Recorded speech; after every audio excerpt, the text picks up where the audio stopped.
La semaine dernière, nous avons vu comment traiter nos priorités en mettant Dieu toujours en premier. Aujourd'hui, j'aimerais partager avec toi la deuxième clé pour que tu puisses gérer tes priorités. Cette clé-là, c'est que tu dois apprendre à faire les choses en fonction d'un tri.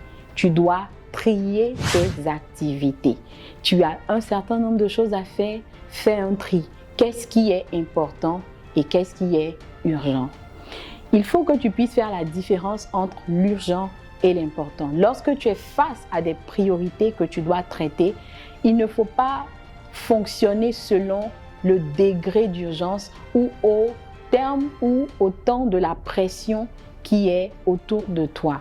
La plupart des hommes aiment fonctionner selon l'urgence. Donc, je le fais maintenant parce que c'est urgent. Je fais cette dépense maintenant parce que c'est urgent. Ce n'est pas si mal, mais c'est une grave erreur parce que tout ce qui est urgent n'est pas forcément important. Et si tu prends l'habitude de traiter l'urgent au détriment de l'important, tu serais en train de méprendre toutes tes priorités.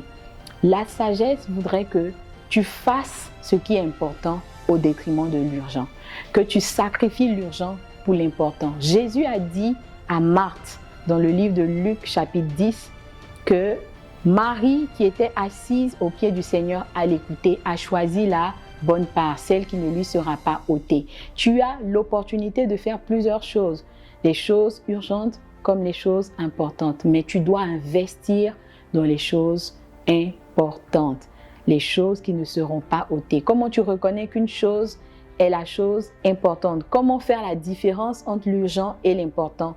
La chose importante est celle qui ne te sera pas ôtée dans le temps. Donc, est-ce que tu dois t'occuper de tes enfants là maintenant, le jour de l'anniversaire de ton mari?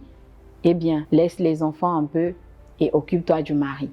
Si tu as une décision à prendre face à une chose importante et une chose urgente, décide de faire le sacrifice d'investir dans l'important et tu ne le regretteras pas. Dans une dernière vidéo, nous parlerons de la troisième clé pour fixer tes priorités. N'hésite pas à revenir la semaine prochaine pour te connecter à ce que le Seigneur veut nous dire.